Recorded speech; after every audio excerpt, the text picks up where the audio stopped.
کل ایک بندے نے بواسیر کا نسخہ بتایا، اس کی وضاحت کرو۔ ریٹھا 50 گرام، گندک آملہ سار 25 گرام۔ تیسری چیز مجھے نہ بتائیں، میں خود یاد کروں، مجھے خود یاد آنی چاہیے۔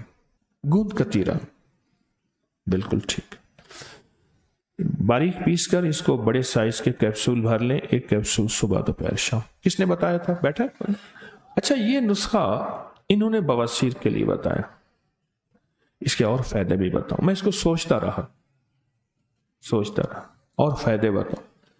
کوئی بھی جلدی بیماری ہو، جلدی بیماری، کوئی بھی جلدی بیماری ہو، پھوڑے، پھنسی، چہرے پہ کیل، مہاسے، داغ، دھبے، چمبل، خارش، سورائسس، جلدی بیماری کے لیے لاجواب چیز ہے۔ جلدی بیماری کے لیے، پرانی قبض کے لیے، پرانی بواسیر کے لیے بہت اچھی چیز ہے، بہت اچھی چیز ہے۔ اور خون میں ایسے مواد جس میں کریٹنن، یوریا، یورک ایسڈ، اس طرح کی چیزیں جب خون میں مل جاتی ہیں، اور جس کے لیے بڑے بڑے ٹیسٹ، بڑے بڑے علاج، بڑے بڑے،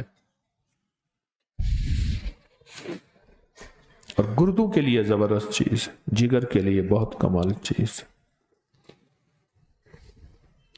یہ ٹوٹکا چھوٹا سا ہے، لیکن اس کے اور بہت فائدے ہیں۔ بعض اوقات نا انسان کے بعد کوئی ٹوٹکا ہوتا ہے، اس کو ایک فائدے کا پتہ ہوتا ہے، جو کسی فن کا باکمال ہوتا ہے وہ جانتے ہیں اور فائدے ہیں۔ میں فن کا باکمال نہیں ہوں، طالب علم ہوں، 1984 سے جڑی بوٹیوں کی زندگی میں داخل ہوا، 2024 40 سال ہو گئے، بس دن رات جڑی بوٹیاں یا وظائف اور روحانیت کی دنیا، آج تک طالب علم ہوں، آج تک طالب علم۔